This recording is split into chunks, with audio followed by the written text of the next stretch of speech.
All right, we should go. Okay. Well, I'll that put was this better than playing that level again. Yeah, oh well, yeah. Though arguably we could have done both at the same time. But Hey, but now this is a podcast. Yeah, now You it's a podcast. You can tack this onto the thing, and you could also put it up on the feed. Well, we can just put it out as its own podcast. Okay. Hey, it can still go on. Nah, it should be a podcast. No point. Be a podcast. Yeah. Well, maybe put a note up front about what this was because it wasn't really a podcast. It was just Here it is. Hey guys, this isn't really a podcast. This is just Keith and I were about to record a Halo thing, and then I accidentally pushed a button that erased all our progress and completely scuttled the entire recording plan. How much progress? Instead, about an hour of progress, and so instead we just talked about Tesla. But it's for fine because an hour. this was our first time playing that level, right? Oh, actually, that was our third time playing through the level. Yeah, and, what happened to the other two? You know, I don't want to talk about it, but the point is the fourth one's going to be really good. Yeah, we're going to be so good at playing Two Betrayals. Okay, well, we better start talking so that we can get to this. Right we now, better stop talking now so that we can start talking now. Now, then. You know what the shittiest part is? Or it's not the shittiest part, it's just another shitty thing was many previous Halo games and perhaps even the original Halo Anniversary give you the ability to jump into any checkpoint. Yeah. Why don't we just play that then? Oh, because it's not on Xbox. I mean, it's not on PC. Yeah. I mean, I guess if it had it, if it really had that feature, we could do it, but... whatever. I mean, do you want to check? Does that game even exist anymore? Well, I mean, it exists in the sense that you'd have to play it on a disc because right now, if you try to download Anniversary Edition, it downloads Master Chief Collection. Well, it's a 360 game, so it's a 360 game. And I'm sure you could download it as a 360 game on Series X. Now that I think about it, it probably exists. I have the disc anyway, but yeah. I don't know if I have the disc or not. Well, we should do that. We should not do this. We should do that. It went so well, though. What's that? It went so well. It went okay. It was like the best we've ever done at Halo together because we were actually playing the game. And chatting about nothing. I feel like it didn't go that much better than the last time we did this. Oh, it felt night and day to me. Yeah. I think that was just all the Halo playing I did in between the two recording sessions. But okay, why did you do that? Because I wanted to. Okay. You should. Well, this is something that's happened where you waste all your passion on playing by yourself sometimes. Well, that's just... I mean, the passion is basically time limited. There's really nothing I can do. I mean, I told you, I was like, hey, I want to play a lot of Halo. I guess I mean, you should have tried harder to get me to play with you those days. Oh. Well, yeah. I probably would have. I mean, I'm still playing it. God, I would rather die than play this level again. I'll do it. It's just it's so far into the level. It is so far. It's 90 minutes of the best Halo playing we've ever done, according to you, and it still took us 90 minutes. 90 minutes. We started at 6:20. No. I'm pretty sure it was only an hour. I'm pretty sure we started at 7. I guess I would have called it a 90-minute level, so I feel like we were blazing through it. Yeah, even my game timer had 55 minutes on it. We started at 7, yeah.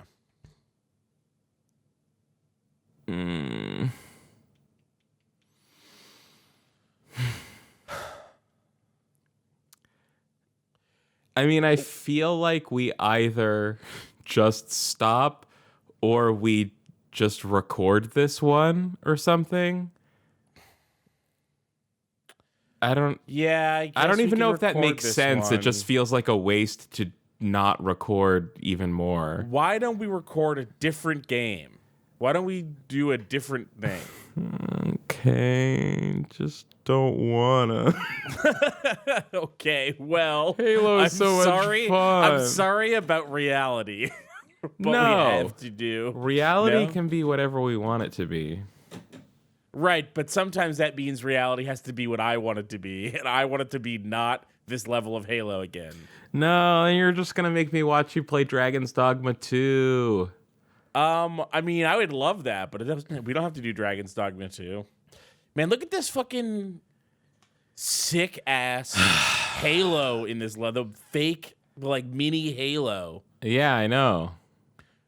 Is the red? Is that all the outbreak? Is that where the flood is outbreaking? Oh, that's a great. I never even considered that, but that's a fun idea.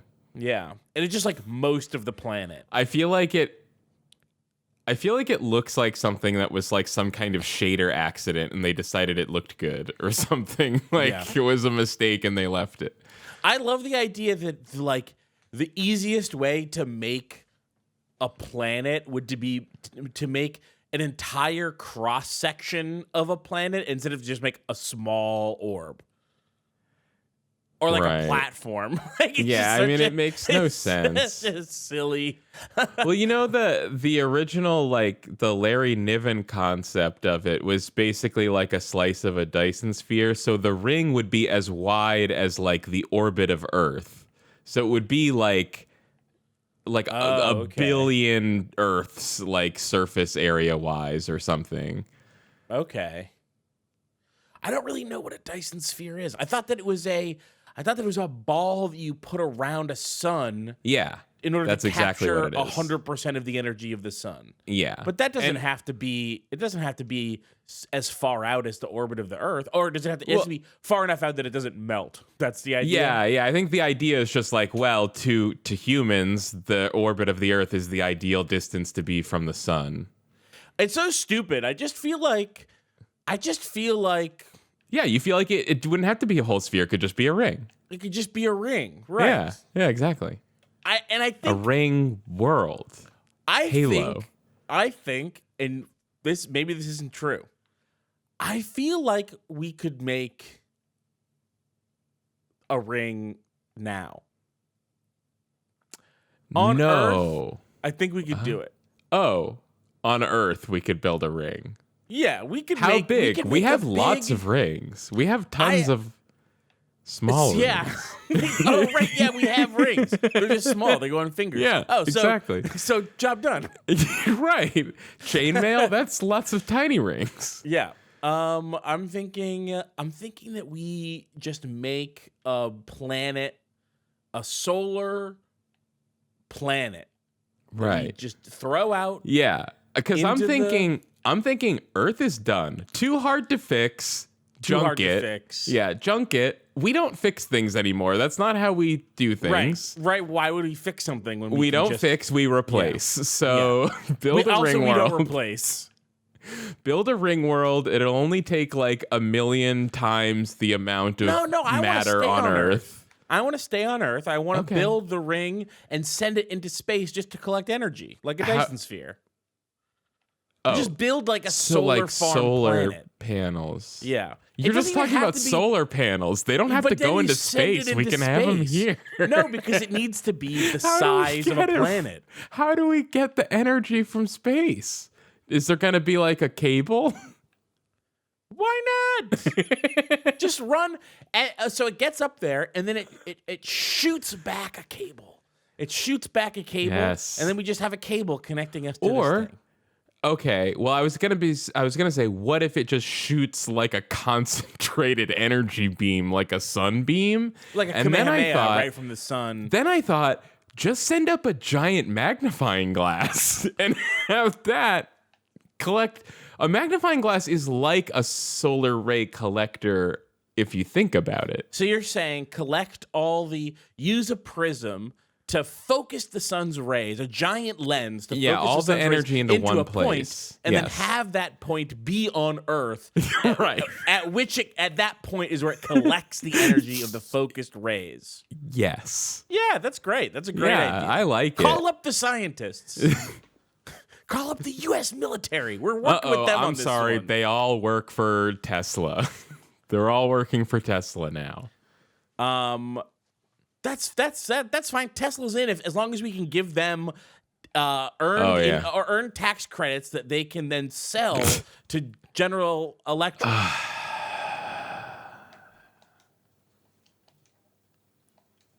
You know what? I was being sarcastic before, but I think we should just scrap the whole Earth. I think this one's a wash. We should scrap the whole Earth and use the scrap to build missiles. Hey, where are the Sentinels? Huh. Do you think it checkpointed after after we killed them? We didn't kill them. Yeah, we did. Not the new time. Let's not do this. No, it would be insane. And like I said, played a ton of Halo since then. I did a lot of restarting to the checkpoint, and every time I was very careful not to pick restart.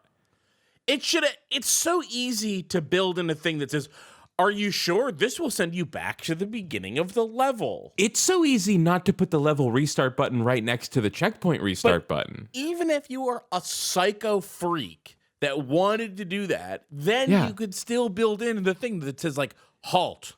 You're about to fuck up majorly." Yeah, you just ask them a second time and you make it default to no. So if they try to hammer through it, they can't do it. I'm surprised. I was surprised the other day.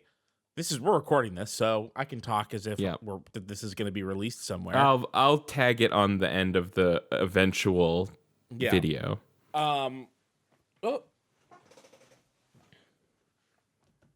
Hello? Huh? Yeah. Hi.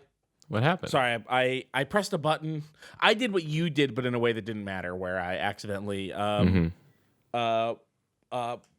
paused my my mixer's recording, but it's fine because I have the it's still going. It's going now, and then I have the backup too.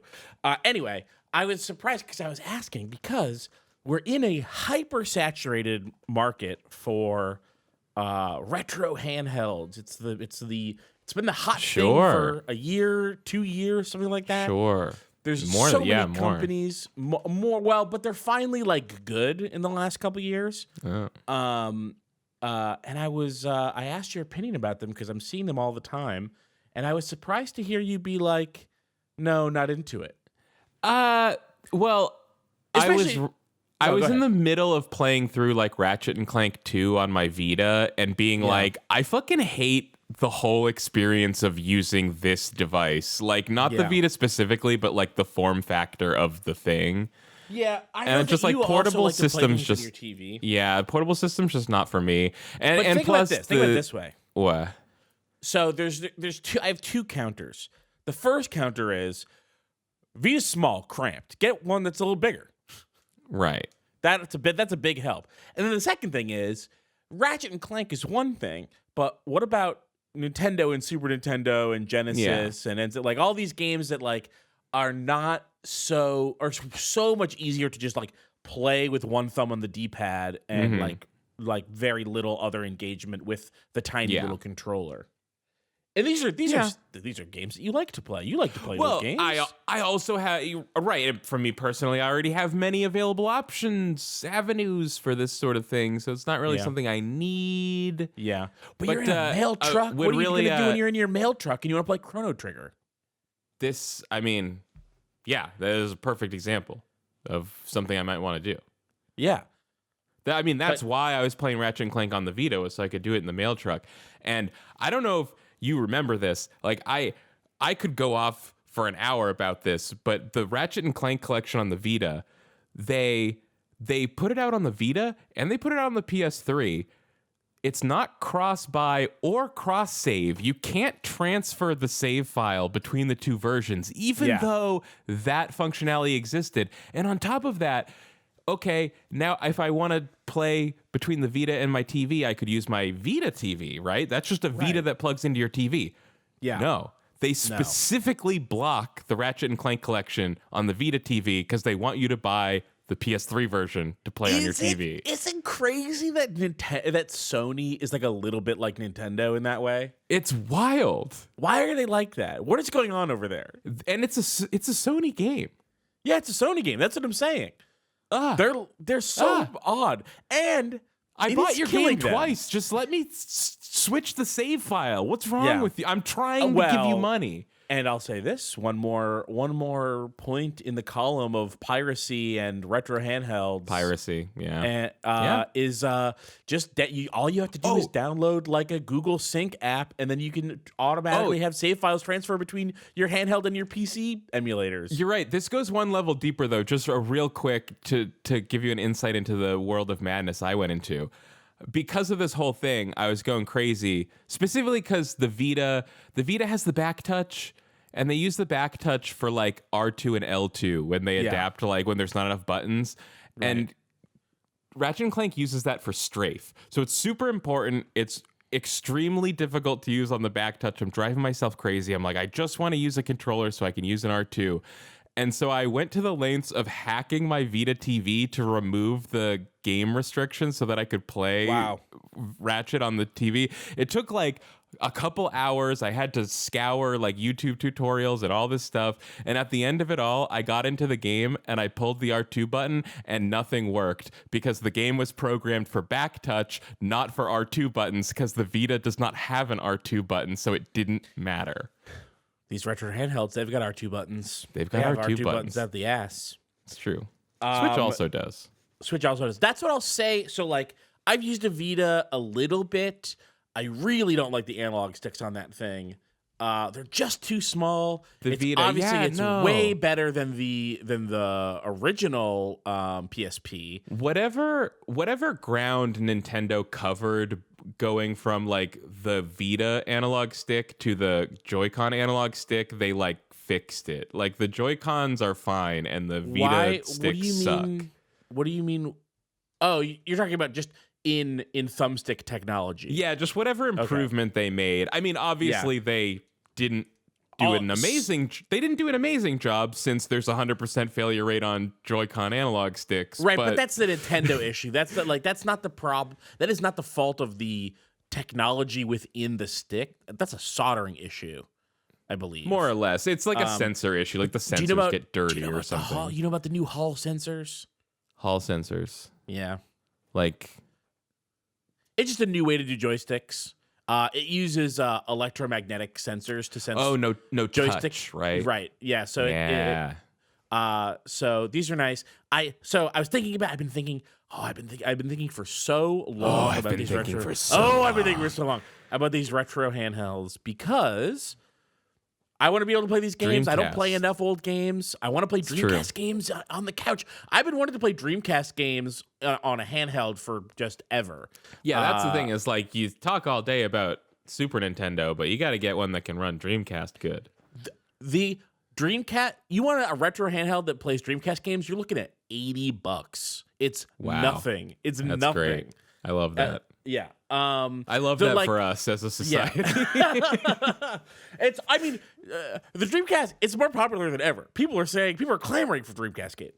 I mean, they literally are. I mean, they are. But I've been seeing them for years. I've been wanting them. They just like, it's really just been like finding the right one and also not wanting to spend a ton of money.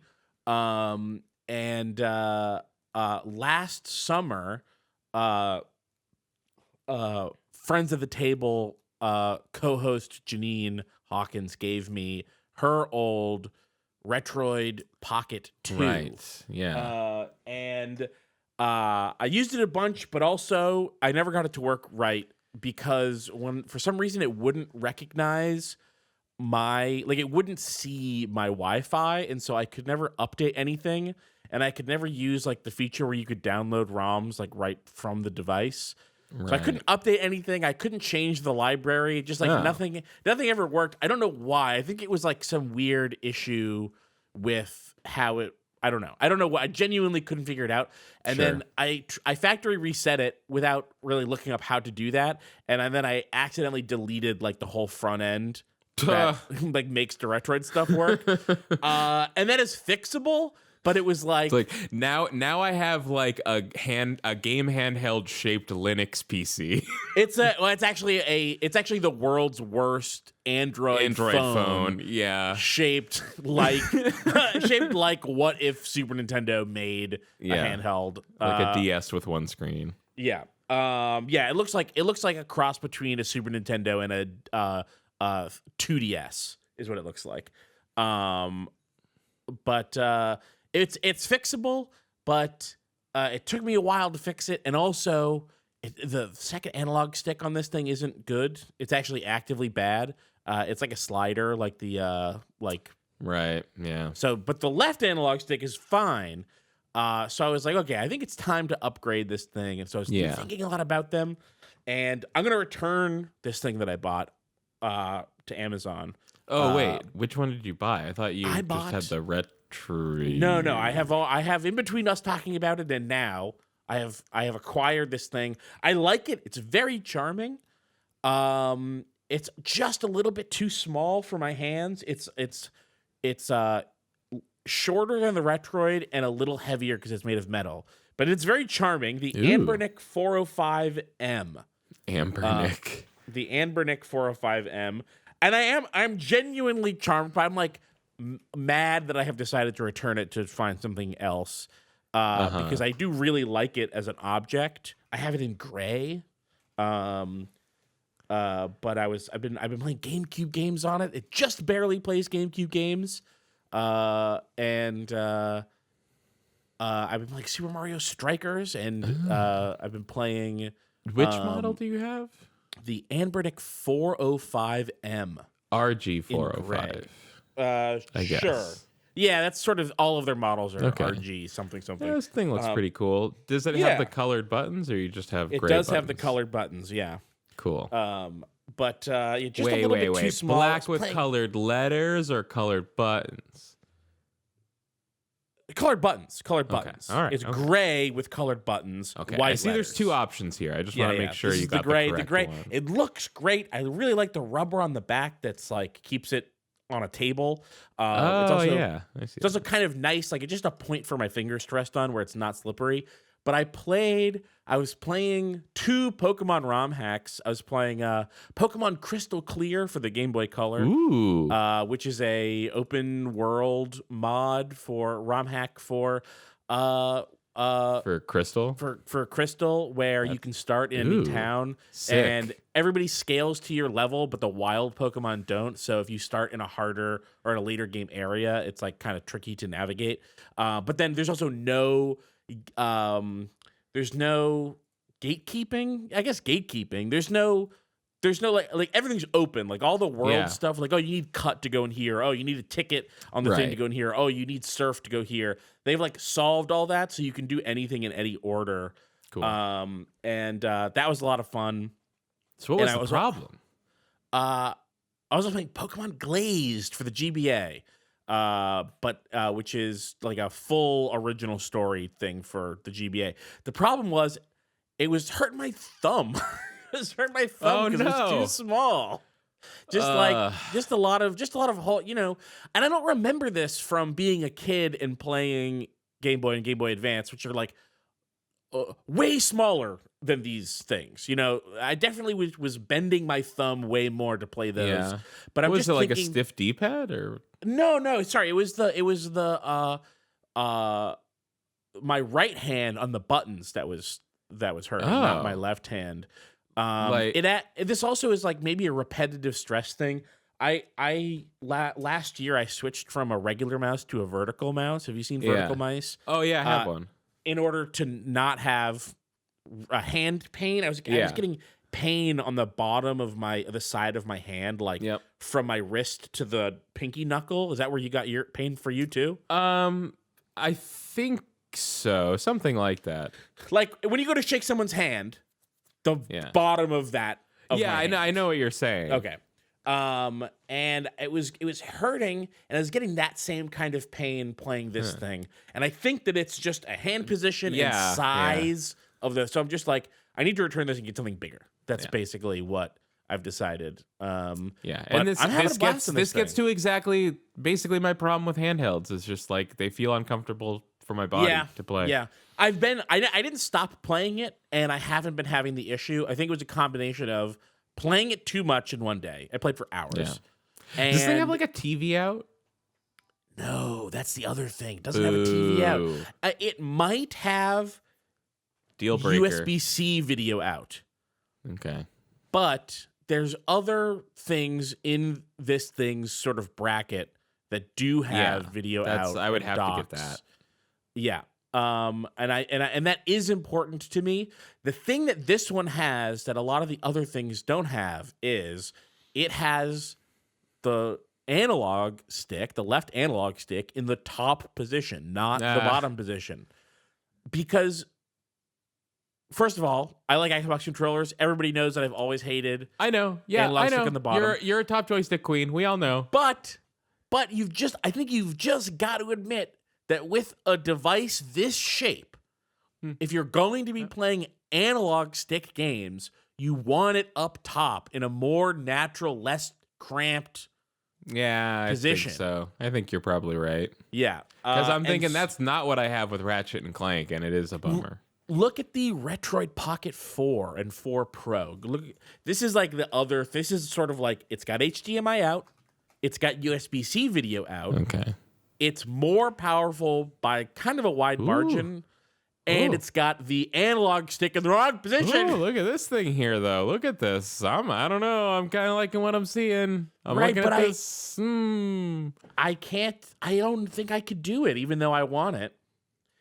And then, but I do want to keep playing Dreamcast games and GameCube games. It's great to have. I'm going to play Pikmin finally. Oh, yeah, play Pikmin finally. Yeah, I'm looking at the Retroid Pocket 4, and they have one colored like a American Super Nintendo, so it's got the two the two cool purple gray, the purple. I like the two purples. I'm a purple button defender. I like the purple buttons, but then when I see the colored buttons, I can't help it. I just want that. I understand. Not everyone has my conviction, but yeah, I mean, it's definitely not because that's just what you had as a kid. It's definitely because it's better. No, I mean, actually, weirdly, I didn't have it as a kid, but maybe that even adds to it a little bit. Where did you not have it? What did you have? I just had Genesis. I never had a Super Nintendo as a kid. You didn't have a Super Nintendo? When did you get a Super Nintendo? I got a Super Nintendo when we did the Mario Let's Play. I got it for that. I thought I remembered you having one. No. Did you? You had a regular Nintendo. You're just remembering the Mario Let's Play. It was that long ago at this point. Well, I had access to a Super Nintendo as a kid, like rarely. It must have been Ted or something. Yeah, that's what I'm thinking. Because I think I remember you telling me that Ted had a Super Game Boy, or maybe I got to see it once or something and being super jealous. Because it was actually Kenny that had a Super Game Boy. Oh, okay. Yeah, isn't that weird? Yeah. Yeah, it was like I desperately wanted a Super Game Boy, but only for Pokemon. So then when Pokemon Stadium gave me that functionality, I was like, okay, I guess this is fine. Oh, you know what? It wasn't Kenny that had Super Game Boy. I'm just getting confused. The interesting Game Boy artifact that Kenny had was he had an original Game Boy, the big boy Game Boy. Sure, yeah. Ted must have had the Super Game Boy. Yeah, the Game Boy you could kill a man with. Right, yes. A Game Boy that you have to register as a deadly weapon to use. This is great. You ready for this? Listen how far that emulation has come. This is going to be a very long video tag. I was playing Pokemon Crystal Clear, and then I imported that save over into Pokemon Stadium 2. Whoa. and registered Whoa. my fucking ROM Pokemon No. and got to play Pokemon Stadium with my ROM Pokemon. No. And it took 5 minutes. Wow. It wasn't even hard. It just was. Hey, if this is is this our Stadium emulation solution for how we do like an emulated Game Boy Stadium Let's Play? I think it's been forefront in my mind. Wow. Yeah, how to take this and turn it into the Let's Play that we've been trying to do. Huge if true. Yeah, huge that it's been in the forefront of my mind. I mean, how could I not think about it when I'm going in and selecting the ROM and then and then the save file, and I'm like, this is it. There's one thing that I couldn't get working. This is it. There's one thing I couldn't get working, and I couldn't play via GB Tower. I couldn't play the Pokemon ROM through the N64 emulator. Yeah, that obviously, I guess, makes sense. Well, I've heard that you can do it. I've heard that you can do it. I just couldn't figure it out and didn't look it up. It's weird because I remember as an adult or whatever, maybe even as a kid, I assume this, where I was just like, I assume the Game Boy ROMs are in the Stadium cartridge and you're just unlocking them. But I think people actually dug into it and found that's not true. It actually does read the ROM, and there is a way where you can kind of brute force it and get Pokemon Stadium to run some other games in a limited fashion or something. Interesting. And it's all emulation, so I'm sure that it's difficult but not impossible to do whatever you want. You play, yeah, sure. Yeah, but I just haven't figured it out. Is there anything else interesting that I've been playing? I've really just been going through and being how to get what do I want on here? Because the world's your oyster. You know, you could have the entire Super Nintendo library. It's paralyzing. I don't do well with it. No, well, I found some good ROM packs that were just here's the 100 best games on Super Nintendo, and I'm like, great, 100 is more than enough. Yeah, and then I could just delete anything I definitely don't want because the systems, these handhelds, they a lot of them come with 6,000 games on them, and it's not just paralyzing to pick what game you want to play. It's paralyzing to find a game at all. It's just literally too many games. Does the UI bog down in any way? Are you flipping through pages of titles? Pages and pages. It doesn't slow down. It's just scrolling for 2 minutes to get to the R's or whatever. Yeah, that's and it's just too many. It's just and I'm sorry. I know people worked on these games and people loved these games. All of these games are someone's favorite game, but there aren't 600 worthwhile Super Nintendo games. Yeah, that's not true. Nobody's favorite baseball game is Tommy Lasorda Baseball for the Sega Genesis. No, you can't say that because that's probably not true. That's not true at all because video games were so expensive back then, and it's almost everyone only had a couple games, and very few people had access to knowing which games were good. And so it's just you could just be someone who had just for some reason I ended up with a Neo Geo, and then for some reason my favorite Neo Geo game is Overtop. Is that a real Neo Geo game? Yes, it is. It's a racing game. What? Okay, my apologies to all our Overtop heads out there. Which is former SNK employees and no one else. Right. Oh, man. Actually, SNK fans are a whole different breed, I think. They, I'm sure there's entire forums where people talk about Overtop for days. Yeah, you think so? I don't know. I have not played Overtop, so I don't know. Sure. It's how valued it Neo is. Geo fans go hard. Hey, That's You're talking to SNK, two right? owners of the Neo Geo Pocket Color over here. Sure. I mean, The only two Neo Geo Pocket Colors in America.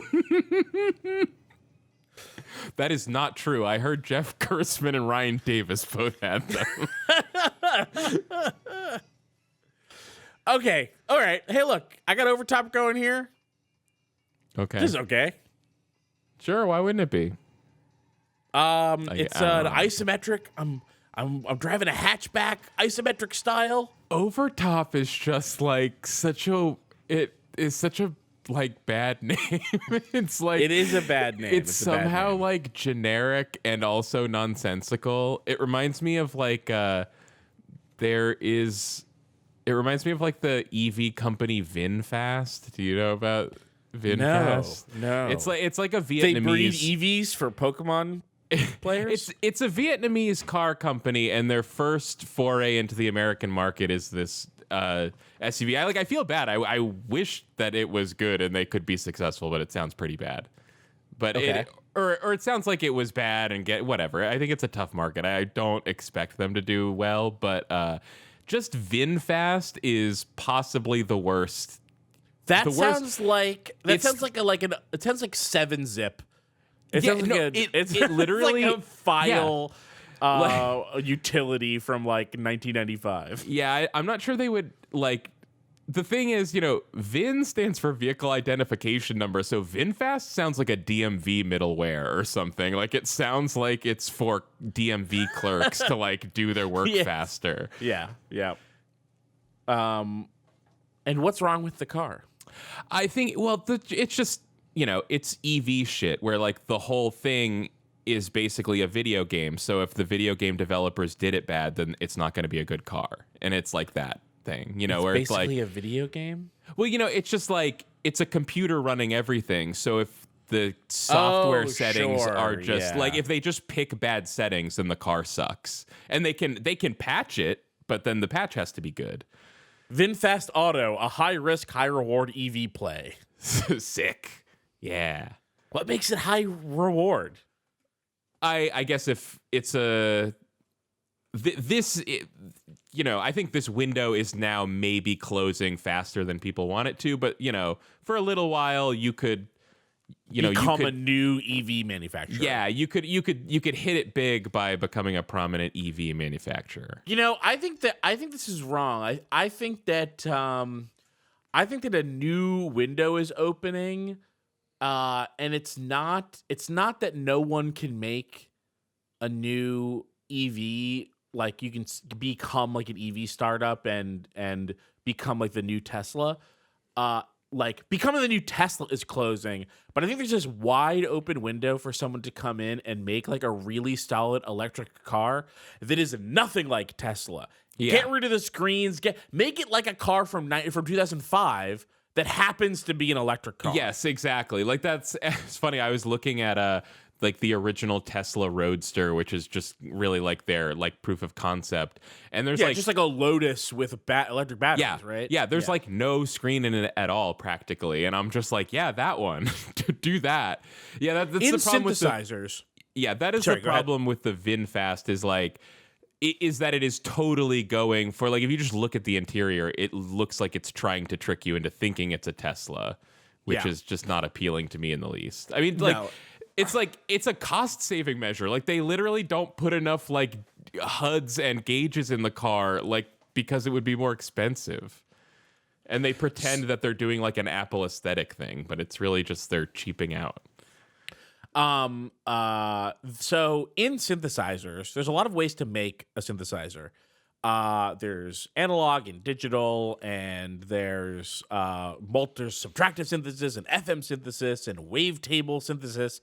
But one of the big decisions that you have to make is the synthesizer going to have a screen? What is the screen going to do? Yeah. And how much of the operation of the mechanics of this thing are going to happen on the screen? Yeah. And I don't like. No, sorry. Okay, go ahead. So there's this whole way of categorizing a synthesizer. It doesn't necessarily mean it doesn't have a screen or a useful screen, but you could opt to have no screen if your synthesizer is like what people call knob per function, which basically means that like every thing that you can do on the synth has its own knob. And that it means that you don't have to like click something 3 times in order to open a sub menu or tap on the screen to get into a sub menu or like dive into the menus in order to like, hey, these are my 4 like, these are my 4 like mod knobs, and these mod knobs do a different thing depending on which part of the menu I'm in. Yeah. They make cars like that now. Yeah, I was gonna say bad. like if I you may not have looked at like review videos of like modern EVs or whatever, but like you will hear people say the most insane stuff like what I really like about this one is it has analog vent control, and what they mean is it has like the vents just have a little plastic stick that you point to where the air goes, like in every car ever, because like a lot of EVs, they have touch screen vent control where you have to tell the computer where the air should point. It's ludicrous. It's ludicrous, and I think that there's a kind of person, and all of these people work for the car companies, that like think that is like a sign of luxury. But it's not. It's just frustrating. I think a lot of people believe it too, which is annoying. But fewer every day, I think. Yeah. Because those people buy those cars and then come to hate them. Right. But it's an easy way to justify why a car costs $60,000 when it doesn't do $60,000 worth of stuff. Yeah. Because fundamentally, a car has only ever taken you to work or the store. It literally, Okay, yeah, but when we're all on Mars, though, my Cybertruck is going to be, it's actually going to be stuck in a ditch, but... It's going to be stuck in a ditch. It's going to get dust all in the crevices. You're going to open the door, and it's going to snap one of the stainless steel frames. All the doors won't open anymore because all the dust will have gotten in the hinges. That thing is so dumb. I know, it's funny.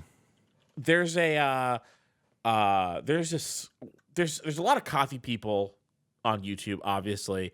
Coffee has gone through / is going through the thing that like a lot of topics go through, which is like the self-parody phase. Well, it's sort of like, okay, here's what happens with everything on YouTube. One person gets popular in like a niche thing. Right. And so then a bunch of people swarm like flies to a carcass to that topic to become sort of like tertiary YouTubers. Yeah. Circling around the main YouTuber. In coffee, it's James Hoffman. I could be a lamer James Hoffman. I could totally be like a lame, stupid James Hoffman. I mean, he's already halfway there. And so then you go through this phase where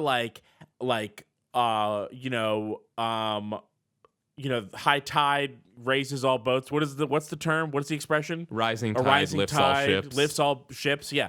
So there's that, but then there's the lowering tide lowers all ships. Also, when eventually it doesn't matter whether it's retro handhelds like we were talking about or coffee. Or keyboards, fancy keyboards. Eventually, there's not enough stuff to say about a topic to support 25 different YouTubers making videos every other day. And coffee is like deeply in this trough of like everybody making the same videos and saying the same things, or like saying things that have already been said elsewhere. It's just very low. It's a very low creativity field, because you're not generating anything new. You can only ever talk about the same topics over and over again. I think people can get tons and tons out of almost anything, but coffee as a topic does not change. It's not like sports where there's a new season every year. Or it changes very slowly. But there's not. Yeah, you can't have like a new varietal every year. Or sports whatever. has a whole new story every week to talk about. Yeah, exactly. And coffee doesn't. And keyboards don't. You can only ever say whether the new switches suck or are great. Yeah. You know what I mean? But one of the people who I've always enjoyed one of the few people who don't annoy the shit out of me in the coffee YouTube area is Brian Kwan.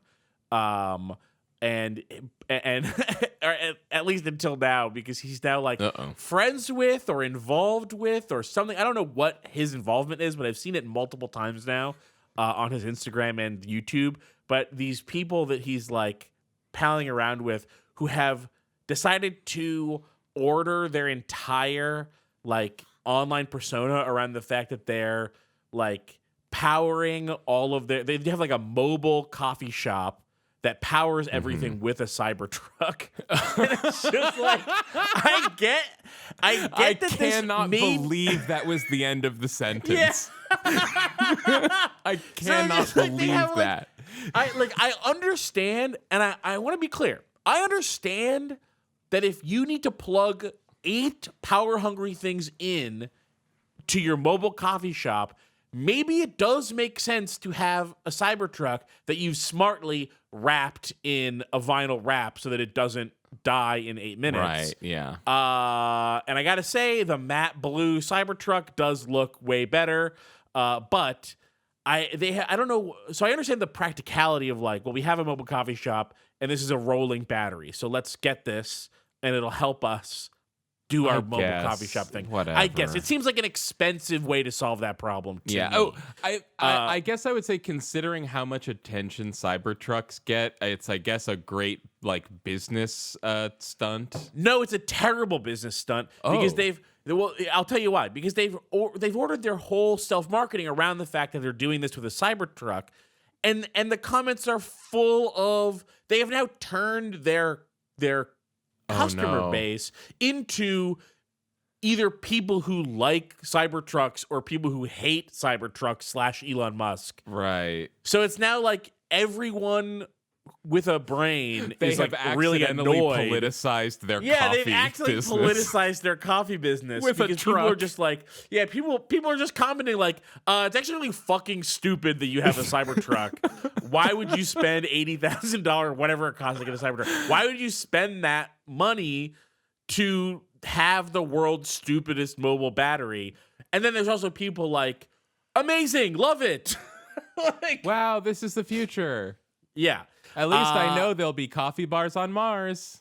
Yep. Where that I'll be allowed to go to once a week during my mandated weekly break. They'll get to. I hope they send it up to orbit where I will be permanently working in the Mars orbital scrap yards. Yeah. Or building Mosey's. the Dyson sphere that's going to allow us to keep living there forever. Yeah, stupid. Cybertruck's dumb. But yeah, it does look better with the blue than it does with the. There's going to be. I'll tell you this. I'm calling a shot right now. It must not be an official thing, right? I don't think they have an official matte blue. No, it's not. You can only get totally uncoated stainless steel from the factory. Right. This is like it's got like their company logo and stuff on it. This is like a custom wrap. They will put a clear wrap on it for $5,000. I'll say that, and I think we talked about this off the air like weeks ago. I think that there's going to be like very cool, genuinely cool looking patinaed, partially rusted through Cybertrucks in 15 years. Everyone complaining about it now, which is fair. I think they're missing the forest for the trees. That it's gonna probably look cool and rusted. Okay, yeah, you're right. Like, I don't want to give it to them because they're not doing it on purpose. But they're not doing it on purpose. Absolutely not doing it on purpose because it also causes a lot of other problems for the car. You know, it's like not. It's not just. I can't remember if I've said this to you or anyone else, but it's just like, when John DeLorean did it, no one had done it before. Right. Now you just need to have heard of John DeLorean. And just to know that it's not a good idea. Was the DeLorean also uncoated? I assume yes. Really? I mean, I'm pretty sure. Yeah, because like the story was like immediately Cybertruck owners were getting tips from DeLorean owners about how to care for the stainless steel. Barkeeper's friend, apparently. When I look, of course, yeah. I use that on my pots and pans. So Yeah, I've got that too. When you look at a DeLorean, it doesn't look uncoded. It looks coded to me, but I don't know. Oh, I think it looks uncoded. Can I tell you this? The DeLorean is fucking sick. The idea that the Cybertruck is in the lineage of the DeLorean is frankly insulting. The DeLorean is gorgeous. The DeLorean is so strange. Like it. Like, I like it a lot, but it's never, whenever I see a picture, it's never as cool as it is in my head. And maybe that's, come on. Maybe I'm Back to the Future pilled or something. Like, it's never as cool as the Back to the Future one. No, come here. Look at that. Look at that. That's sick. I guess. Yeah, I saw one maybe you from are Back to the behind Future recently. I saw those weird square lights and the slatted back window, and I was like, "Oh, that's a DeLorean." You saw a DeLorean in real life? Yeah, a few days ago. That's crazy. Just from behind, though, it then drove away. Wow. I imagine that anyone who's seen Back to the Future had a period of being like, "I want a DeLorean." But yeah, obviously, everyone wanted a DeLorean. I feel like, but they already weren't making them when I know, they were already a joke in '85. That's the funniest part. Yeah. Yeah, there you go. DeLorean, 1980 to 1984. Here's a question about that movie. Okay. I know everything about it, so. In the first movie? Yeah, first movie, when they're in the car chase with Biff. Is that the first or the second movie? I can't remember. They're so similar because they happen in the same place. They're in the car chase with Biff through the tunnel. Parts of 2 are reframings of 1, so it gets extra confusing. But I assume it's the first one. I think it's the first one. So they're in the car chase with Biff. Biff is driving the. Well, the thing is, I can't remember if the car ever takes off. That's got to be 2, because I think it's got to be 2. In 1, isn't it just like George McFly totally tells Biff off, and that's like the end of it, right? They're in the car chase with Biff through the tunnel, and the thing I couldn't stop seeing the car flying when I'm thinking about this scene, which couldn't have happened in 1 because the car didn't fly until the very end. Yeah. So, like, there's a part where they're in the car chase and Biff is like gonna ram the DeLorean, and I think that like one of them says something like he's in a 1955 Ford and we're in a DeLorean, he's gonna tear through us like tissue paper. Which is very funny.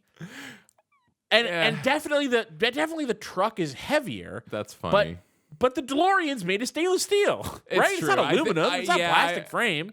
Yeah, I don't know. I wonder, like, I wouldn't assume that the DeLorean is something that most people would actually have intimate knowledge of. So, like, it might have been more... But if you're making Back to the Future... I know. But it might have been more like a joke where they meant, like, you know how modern 80s cars are cheaper and flimsier than 50s cars? Yeah, which would have just been a commonly like accepted notion at the time, I think. I should look up the weight of the DeLorean. And then the weight I remember of those. that, like, our grandfather for a while was, like, when we were in high school, was driving this, like, old, like, I don't even know what kind of car it was, but, it was, like, a very boxy thing from, like, the 60s or 70s or something, like, this old-ass thing.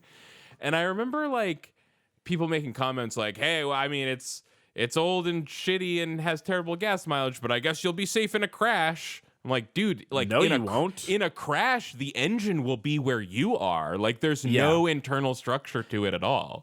It's one of those things where it's like, people, it doesn't matter how obvious it is upon explanation. It doesn't matter how many times it's told to people. It doesn't matter how common knowledge it is. People will just they just refuse to understand that cars crumple on purpose to save your life. And that a big, solid car is the opposite of what you want for safety. True. It's totally true.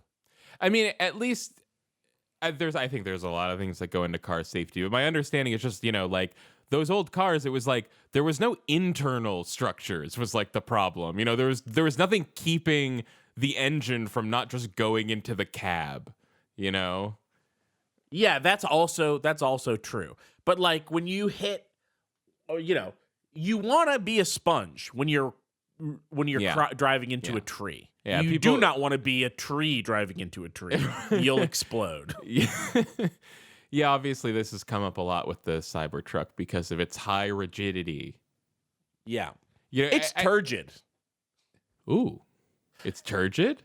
It's a turgid truck. Oh, is that... does that mean highly rigid? I think it does. Excessively ornate or complex, swollen or distended as from a fluid, bloated. No, it's not turgid. No, I guess not. I was using a disgusting word because I thought it applied, but it means something slightly different than what I thought. The third definition is distended beyond natural state by an expansive force. Elon Musk might be turgid these days, I think. Yeah. Ooh, you hear ostentatiously lofty in style. I mostly try not to think about or hear about Twitter as much as possible, but it still happens. Have you heard people calling it? Because for a while people were calling it X, formerly known as Twitter, or people started calling it that. And now I keep hearing people calling it Twitter, currently known as X. Twitter, the site currently known as X, which is really funny. Yeah. You deleted your Twitter. I never deleted my Twitter. Yeah. Well, the thing was, I had already decided Twitter was not good for me before Elon Musk bought it. So when he bought Twitter, I was like, I need to get the fuck out of here. Yeah. It's the exact same as it ever was. It's been the thing about Twitter is that around the margins you've got things now like fewer crazy people and racists and sexists and etc. are being banned. They're not moderating as well as they used to, and they never were moderating that well. They were moderating, though. They were moderating. Something was happening. Yeah. Although I know a lot of now it's the literal opposite. I mean, there's people saying that they've done like experiments where like you won't get banned if you're saying like conservative or fascist stuff, or if you get banned but then complain and say that you were like the victim of a woke witch hunt, you'll be unbanned. That's funny. Yeah. It's also bad, but it is kind of funny. Yeah.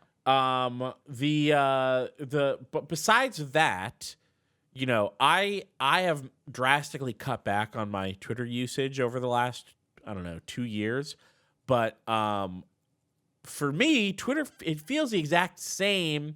And every time people are like, oh my God, Twitter's dying, the big difference for me is like,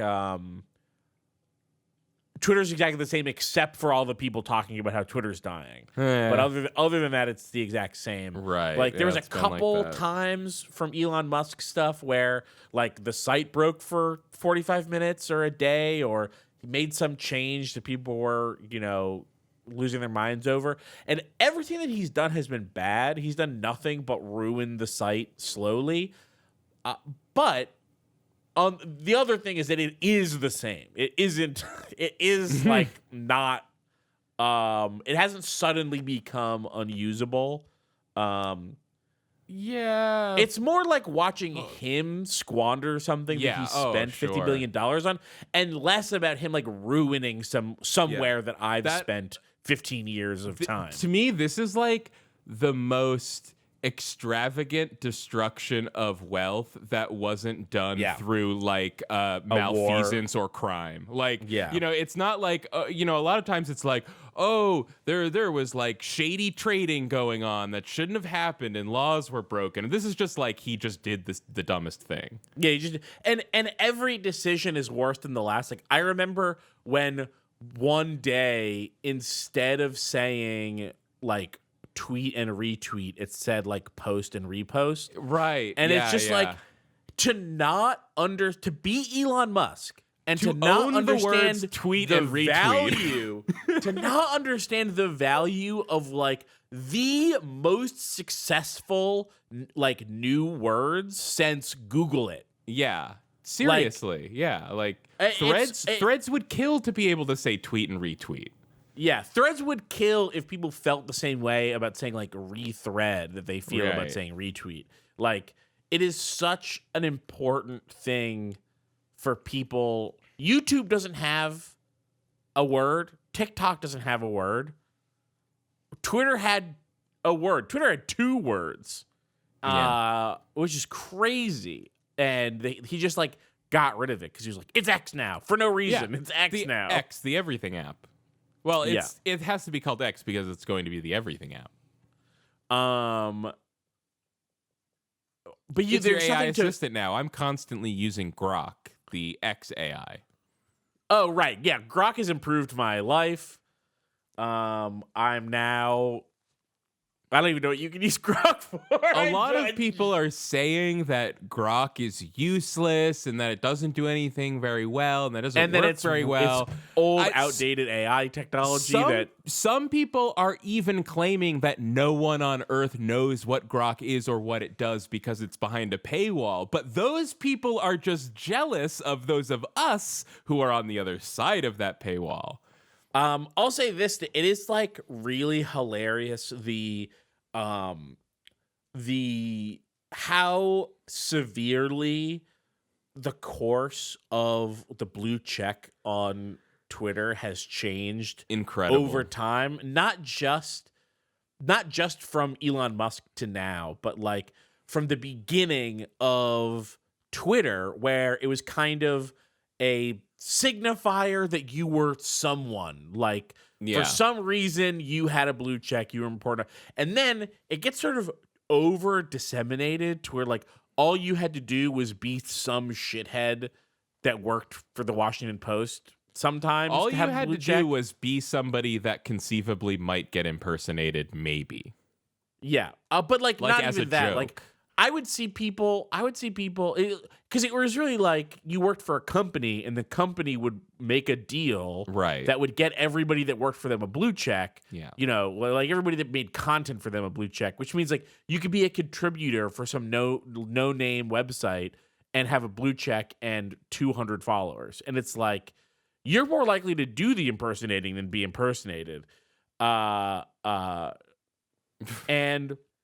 then it became kind of like the like obnoxious sort of, you know, like media bubble kind of person, like annoying liberal shithead know-it-alls who had blue checks. Yeah, I guess. And then like, you know, someone with a blue check quote tweeting someone to explain why you know, good, like, you know, activists should stop calling for defunding the police. Or Will whatever. Smith like, could have killed him with that slap. Yeah, that was blue checks. Yeah. Sorry, you said Will Smith, and I was thinking of the other Will Smith. The actual Will Smith with a Twitter account is who I was thinking of. The other Will Smith could kill anyone with his bare hands, but never would. Sure. Right, never would. So that's who blue checks were for years. And then now it's like literally the exact opposite. Like they horseshoe theoried, right? The blue two check- different kinds of conservative, the liberal shithead know-it-all conservative, horseshoe theory, white supremacist, annoying loser. Yeah. They like turned the blue check mark into the new egg icon. It's like it is now shorthand for this is an annoying douchebag I don't have to listen to. Yeah, blue. You have to now pay $8 a month to be an egg on Twitter. Yeah, and it's now like it's just two different versions of a person I don't have to listen to. And it's but one person you have to be like, oh, don't listen to them. They're just some fucking shithead. And now it's like you don't have to tell anyone not to listen to a blue check. Everyone gets. Yeah. Everyone now gets who the blue checks are. Like, just even think for a second what it would take, what would have to change about your brain chemistry for you to be giving Elon Musk $8 a month to use a free website. Oh, well, I think to gain access to Grok. Excuse me, Keith. I think you're forgetting the 1 month in which I became the Twitter Joker. Oh, right. And I did pay for the check mark as one of my twisted schemes. Yes. A joke which everyone liked and appreciated. It's simple. We pay for the check mark. All right, we should go. Okay. Well, that was better than playing that level again. Yeah, oh, well, yeah, though arguably we could have done both at the same time. But hey, but now this is a podcast. Yeah, now it's a podcast. You can tack this onto the thing, and you can also put it up on the feed. Well, we can just put it out as its own podcast. Okay. Hey, it can still go on. Nah, it should be a podcast. No point. It should be a podcast. Yeah. Well, maybe put a note up front about what this was, because it wasn't really a podcast. It was just Here it is. Hey, guys, this isn't really a podcast. This is just Keith and I were about to record a Halo thing, and then I accidentally pushed a button that erased all our progress and completely scuttled the entire recording plan. How much progress? Instead, about an hour of progress, and so instead we just talked about Tesla. But it's fine because this was our first time playing that level, right? Oh, actually, that was our third time playing through the level. Yeah, but what happened to the other two? You know, I don't want to talk about it, but the point is, the fourth one's gonna be really good.